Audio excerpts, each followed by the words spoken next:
Hey guys, it's Dave Salvadore of Blue Line Design. Today I'm going to share with you how I made my own custom skateboard deck. Wanna see? Gotta watch till the end.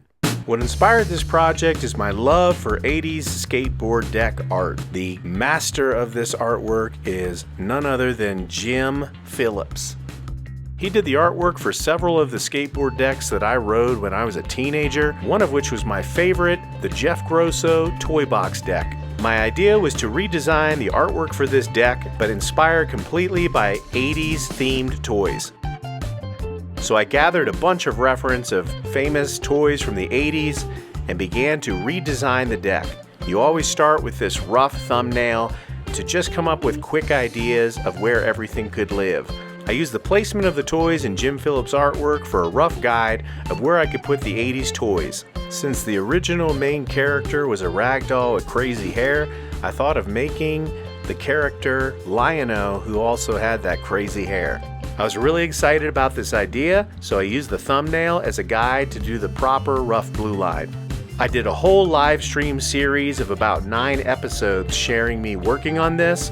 You're welcome to check out those videos in the live section of the channel.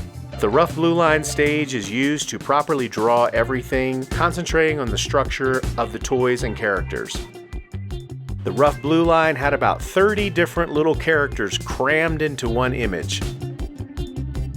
The next step in the process is to clean up the rough blue line. This is going to help make it much clearer when I do the inking stage. Now that each of the toys is much clearer in the drawing, I can move on to the inking stage. I did a careful study of Jim Phillips' style of inking, which is very comic book-like. I wanted to make the digital inking have that same feeling to it. The original Lion-O that I drew, I wasn't happy with. He just looked like a weird character and didn't make any sense.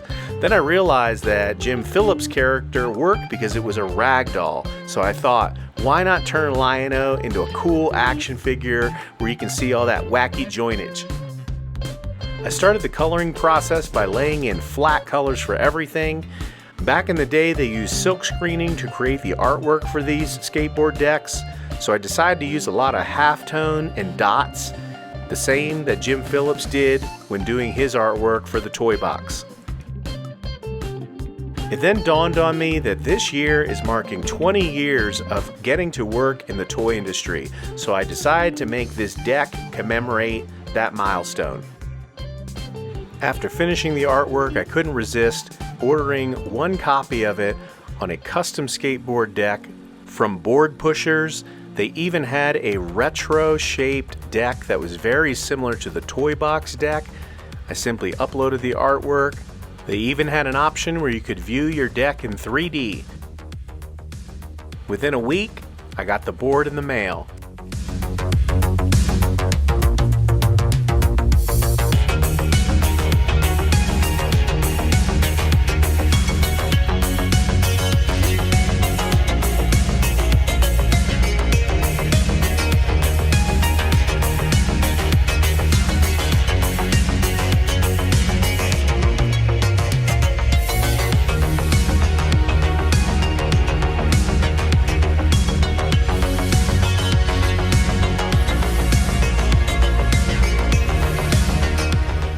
There you have it, guys. Hope you like watching that video. Until next time, keep drawing, keep designing.